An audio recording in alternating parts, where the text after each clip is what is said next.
Ang post kasi ni Ayon was, "Salamat sa sign, Lord. Alam ko, mas makakabuti itong desisyon ko para sa sarili ko." Ako, sino ba yung tinutukoy sure ng talaga aatras? ako na may aatras. Ha? Sure talaga ako. Sino? Ang nakikita kong mga artista sa aking panaginip. Oh.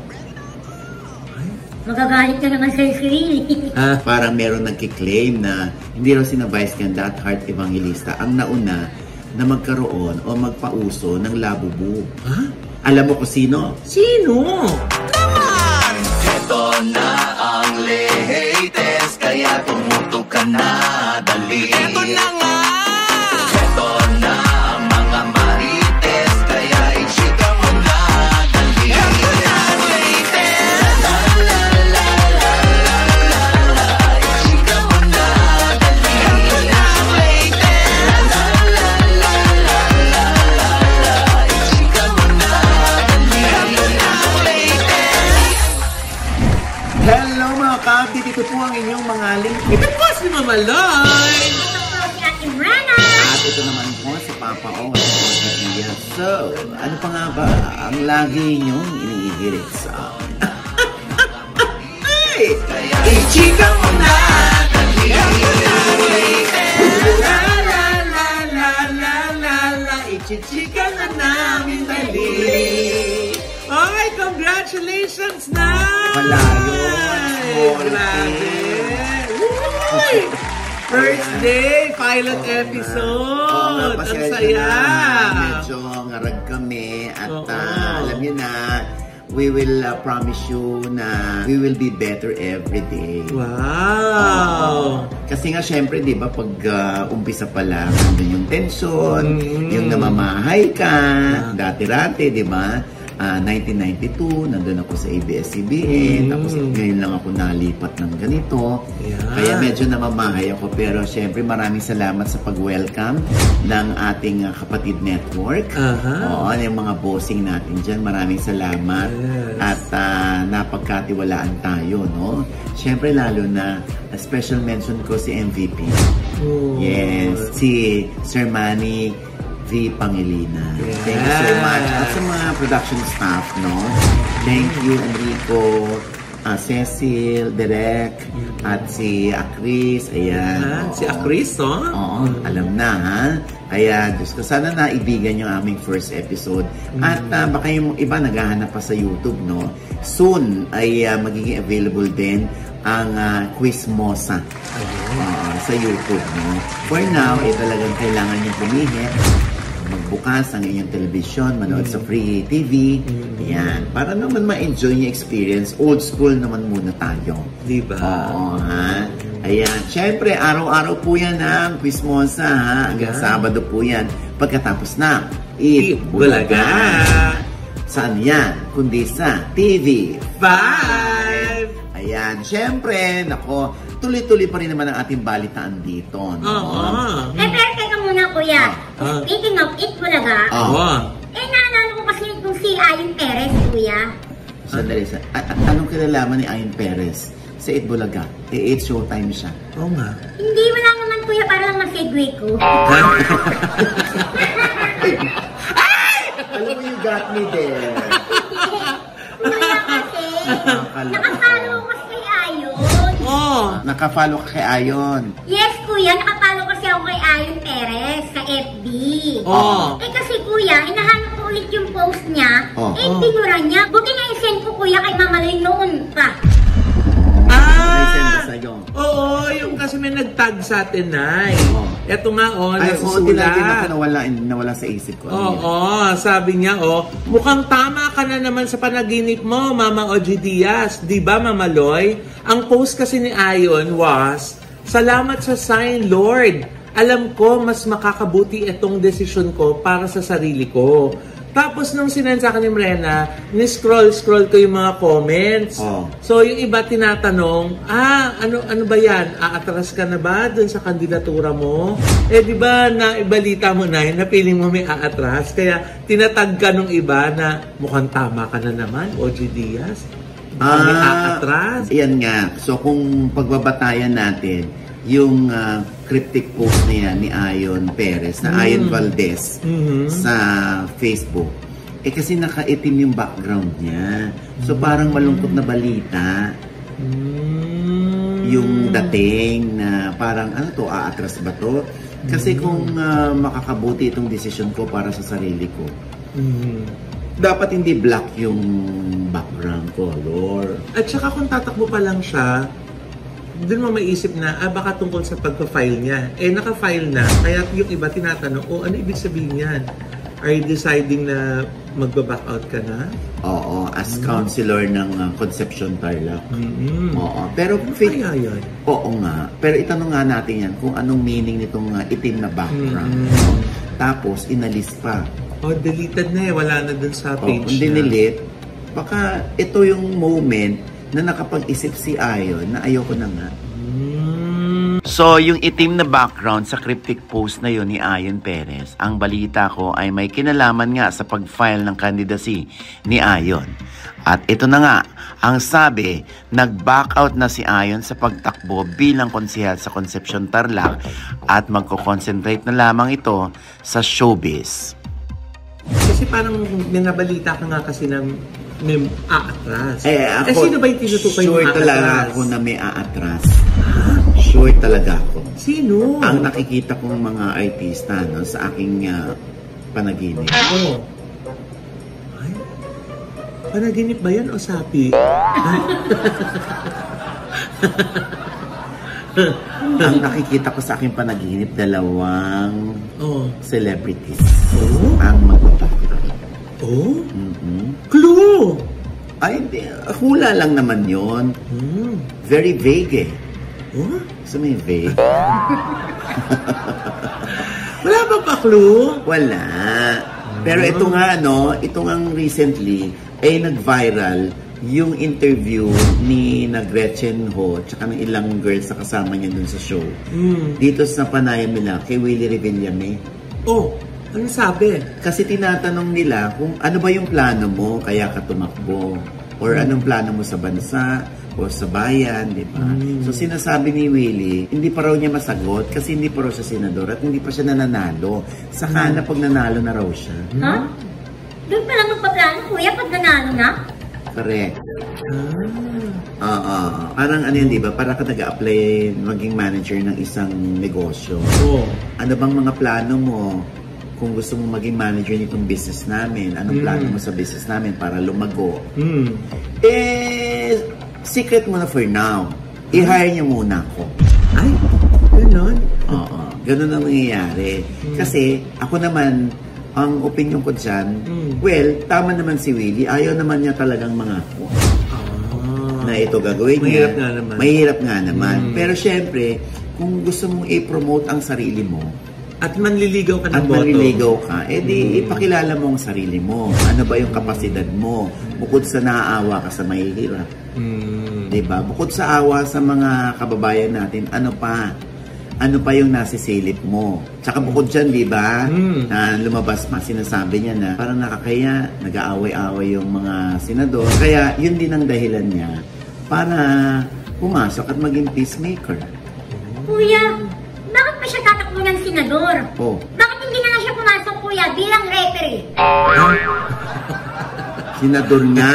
Paano nagre-referee sa Senado kung hindi senador? Oo nga. Tatakbo muna. Pero ako naman, naniniwala ako, yun nga, tama. Pag manliligaw ka, ano ba qualities mo? Gusto mong maging asawa yun? Asawahin mo muna ako. Pakasalan mo muna ako, saka mo malalaman. Diba? Anong plano ko. Oo. At saka pangalawa, kung ganun din lang naman pala, yung kanyang narrative ni Willie, na saka na ako mag-iisip, magpaplano kapag ako'y nakaupo na. Sana, hindi na lang siya nagpa-interview at all. Kasi wala rin pala siya sasabihin. Diba? Lalo lang siya nalagay sa alanganin. Na ayan tuloy, na-judge si Willie. Pero ako kuhang-kuha ko yung sinasabi ni Willie na saka na pag nakaupo na. Kaya lang nga, nanliligaw ka nga. Ano bang gusto mong patunayan sa amin? Ano ba ang kaya mong sabihin para maramdaman namin hindi masasayang ang boto namin sa'yo? Diba? Kuya, Magagalit na naman sa'yo si Willie. Hoy, balanse ang kakasabi ko rito, ha? Sampalin kita, Mrena, huwag binibigyan ng mini. Paano pag nakita kayo sa studio ng TV5? Wala, Novaliches siya, ako Reliance. Diyos ko. Wala naman sa akin yun, Lloyd. Diyos ko. Eh, kahit nga magkasalubong kami, kung babatiin ako ni Willie, eh di babatiin ko rin siya. Kung hindi niya ako babatiin, eh, maiintindihan ko. Baka nga, ayaw niyang makipag-chikahan or ayaw niyang makipag-plastikan, siguro, sa kanya. Pero ako, sa totoo lang, eh, wala akong galit kay Willie. Diyos ko, ang liit nga lang ng mundo, hindi ba? Tama. Oo. Pero kuya, mag-guess ka ba sa Will to Win para i-promote ang Quizmosa? Oo nga. Kasama ba sa promo lineup mo yun? Choice ko naman yun. Choice ko naman yun. So choice mo hindi mag-guest doon? Eh di, bago pa ako mapahiya, eh di wag na muna, di ba? Alam mo, darating din yung panahon, yung araw, na makakapag-usap kami heart to heart at magkakapalagayan loob. Saka pa lang. Hindi yung pipilitin mo yung panahon. Di ba? Kaya tuloy-tuloy pa rin naman. Nagsushow siya, nagsushow ako doon. Kanya-kanya kami. So kuya, teka muna. Bakit? May issue nga kayo ni Willie Rebellion eh. Alam mo, huwag mo kang gawa na issue. Sinasabi ko ng ate. Hindi ka naman dapat dyan sa likod mo yan. Nagtatanong lang po kuya. Loka ka. Ngayon lang nga sa akin. Oo. Kasi nga, nagsabi sa akin na may tumawag lang kay Willie para i-push siya sa politics. Oo. Kasi nga, katwiran ni Willie, hindi naman daw niya matutulungan lahat ang gustong humingi ng tulong sa kanya. So kuya, ibig sabihin pag nanalo si Willie ng senador, matutulungan na niya lahat ng mahihirap sa Pilipinas? Hindi ako si Willie. Mas marami siguro. Pero hindi naman siguro lahat. Wala namang may kaya nun talaga. Oo, Diyos ko. Kahit nga Pangulo, hindi naman kayang lahat matutukan, no? Basta siguro, mas marami kung siya yung makakaupong senador. Kaya nga lang, ang dami-dami niyang bashers.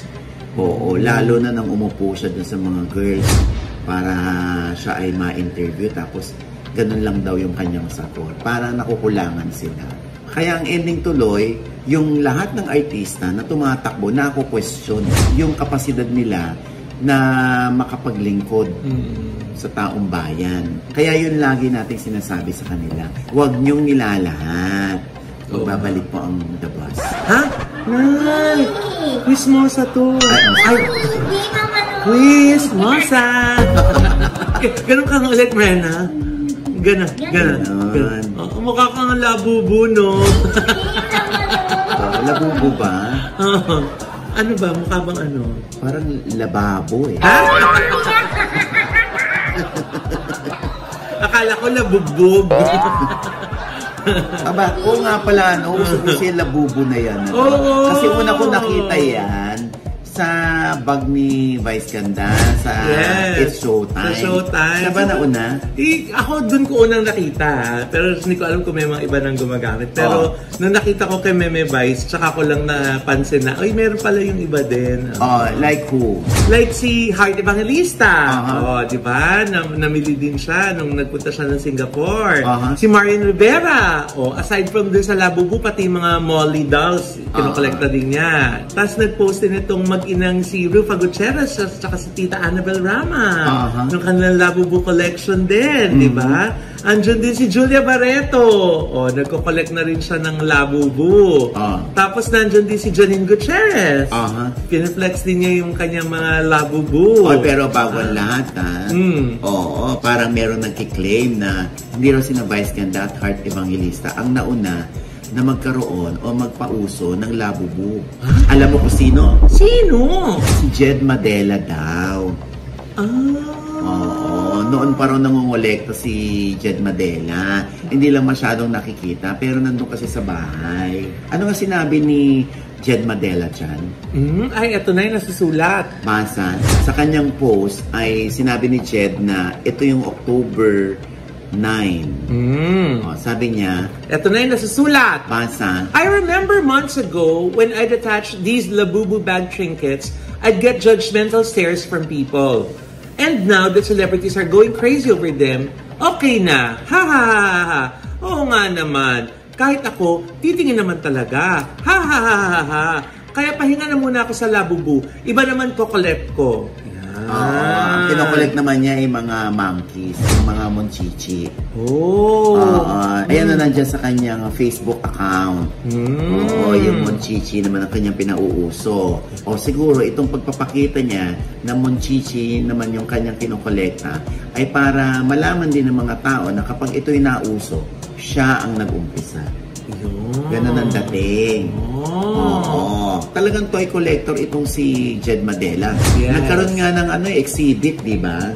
Nagkaroon siya ng toy exhibit. Ay, galing. Di ba? Even si Tuesday Vargas, no? Meron din siyang Labubu. Yes! Nangolekta rin siya. At the same time, nagbebenta rin siya online. Yes! Naku, ang hirap-hirap maghanap ngayon ng Labubu. Kaya yung mga naghahanap dyan, eto kay Tuesday Vargas, nagtitinda po siya. Ayan, no, syempre. Abay, nakausap din natin si Tuesday Vargas, no? Ito ang kanyang masasabi dyan sa Labubu. Marami pong nagtatanong sa amin bakit po sinimulan namin to as a family na magbenta ng bag charms. Ayan. Di naman nalata. Napakarami nating mga things to sell dito sa bahay. At ayan yung mga babies namin. Ayan po. Sobrang nakakatuwa po kasi at matagal na po kaming mahilig sa laruan. Hindi lang po sa mga Labubu, The Monsters. Marami rin po kaming ibang collection dito po sa bahay. Usually mga figures, tapos puro mga may kinalaman sa music. So, sa mga biyahe ko po na naswerte naman ako na makapagtanghal sa ibang bansa para sa mga kababayan natin. Syempre, pag nagsha-shopping tayo, yun yung mga hinahanap ko, either instrumento or mga statue or figures na mga artist na paborito ko until I got into Funko Pop. It started siguro mga 2010. Nung nagkaroon na ako ng bahay, syempre may paglalagyan ka na ng mga gusto mo, ng mga collection mo.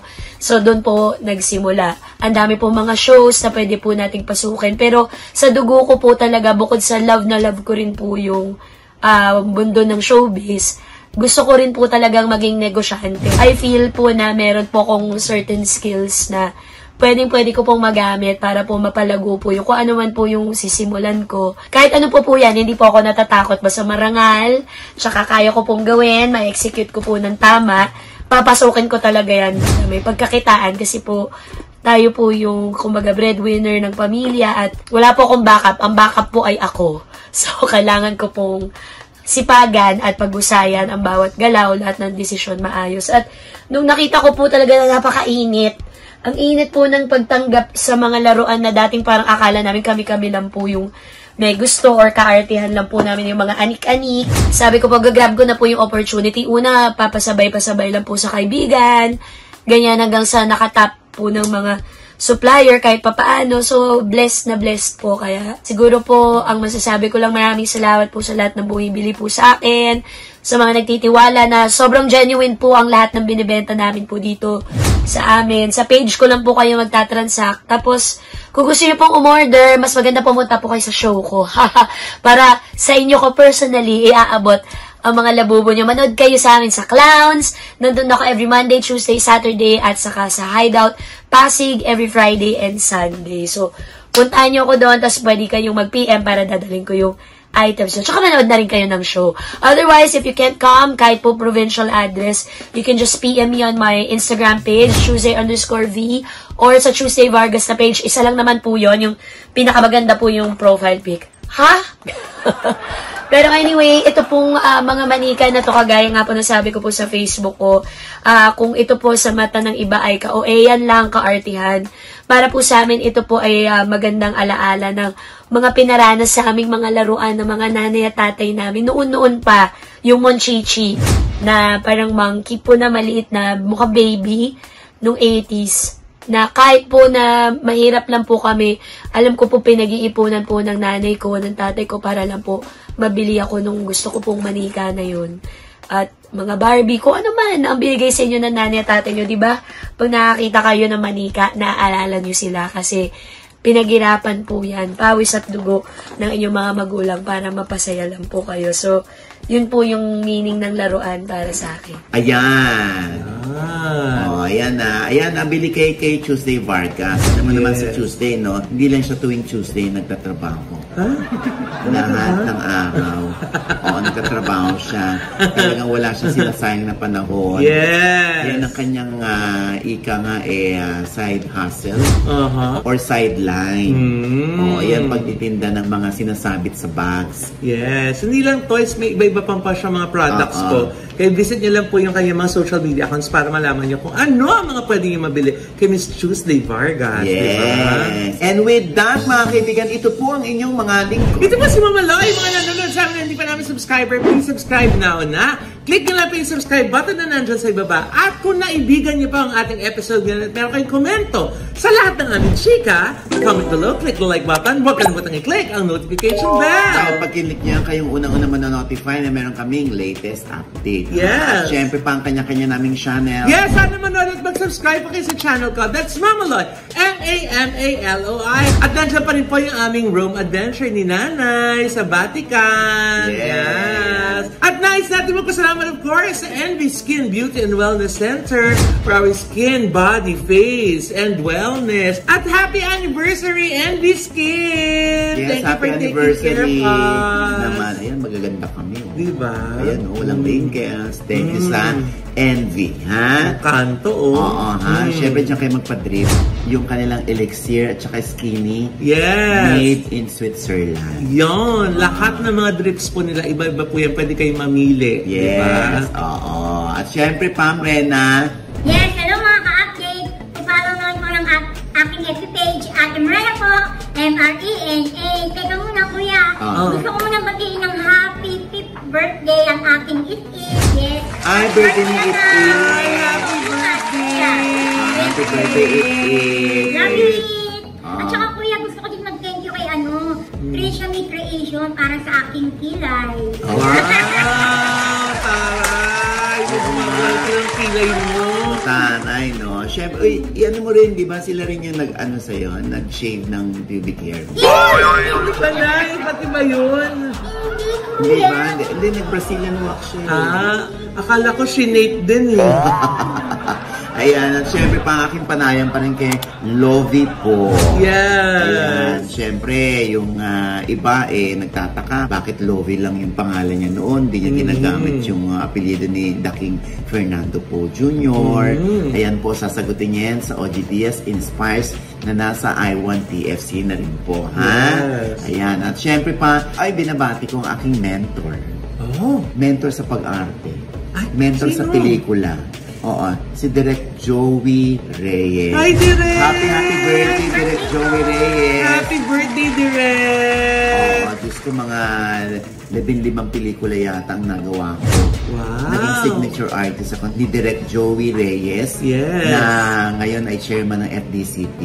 Yes! Ayan, happy birthday! Happy birthday, Direk! We love you! At sana umabot ka ng 100 years old katulad ng mama. Yes. Yan, ha? I love you, Direk. At maraming salamat sa lahat ng naiambag mo sa aking career. Ha? Wow. At syempre pa, yung mga nurses na pasado ng NCLEX. Yeah. Oo, ha? Yung gusto magtrabaho sa New York. Yun. Oo. Ayan na pagkakataon ninyo, ha? Ayan, mag-PM kayo sa White House Cares. Ayan. Yeah. Sigurado po yan, legit yan. Tama. Dahil ang aming kumaring si Rose Santos ang namamahala niya. Yan. Ayan, syempre baka madala niyo yung inyong pamilya dyan, ano? Oo, pwede. New York yan, New York, Oo. Nurse ka, dito, Basta NCLEX sponsor ka, Diba? Ano ba naman yan?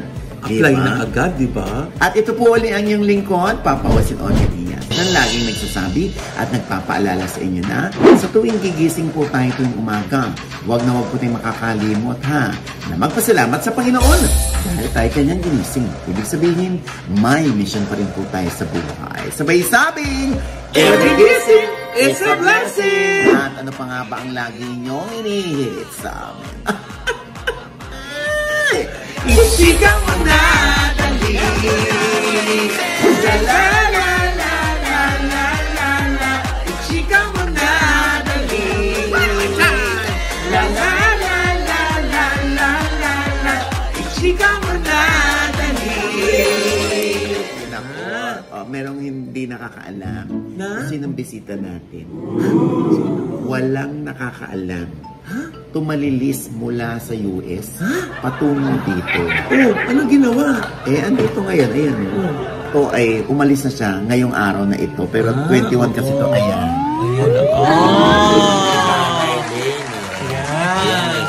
Tapos, ayun yung dalawang bakla na nag-uusap sila. Nagtatalo sila tungkol sa Lavender Fields. Ayan. Diba? So, paano? Diba? Iusli mo nga yung tiyan mo, earlier. Nakain ng kain, nakakalokan. Ano kayo pinagtatalunan nila? Ano pinagtatalunan nila? Kung kailan kita susundot.